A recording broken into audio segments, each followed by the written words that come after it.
দেশে জাতীয় ঐক্যের যে ডাক দেওয়া হয়েছে তাতে ষড়যন্ত্র মোকাবেলা ও দেশের শৃঙ্খলা রক্ষায় ইতিবাচক সাড়া ফেলবে বলে মন্তব্য করেছেন স্বরাষ্ট্র উপদেষ্টা অবসরপ্রাপ্ত লেফটেন্যান্ট জেনারেল জাহাঙ্গীর আলম চৌধুরী। সকালে নারায়ণগঞ্জের রূপগঞ্জে পূর্বাঞ্চল ফায়ার সার্ভিস ও সিভিল ডিফেন্স মাল্টিপারপাস ট্রেনিং গ্রাউন্ডে আয়োজিত আন্তর্জাতিক ভলেন্টিয়ার দিবসের উদ্বোধনী অনুষ্ঠানে এই মন্তব্য করেন তিনি। আরো বলেন, ভারতীয় মিডিয়াগুলোই শুধু বাংলাদেশ নিয়ে মিথ্যা অপপ্রচার চালাচ্ছে, বিশ্বের অন্য কোনো মিডিয়ায় এই অপপ্রচার প্রভাব ফেলবে না। এ সময় ফায়ার সার্ভিসের বিভিন্ন ভূমিকার ভূয়সী প্রশংসা করেন স্বরাষ্ট্র উপদেষ্টা।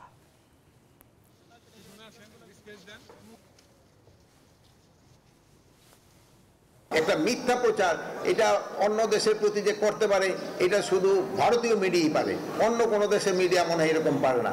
এটা প্রতি উত্তর আপনারা সত্যটা প্রকাশ করে আপনারা দিবেন। আপনারা আমরা যারা এই দেশে আছি আমরা সবাই একসাথে এটার প্রতিবাদ করব।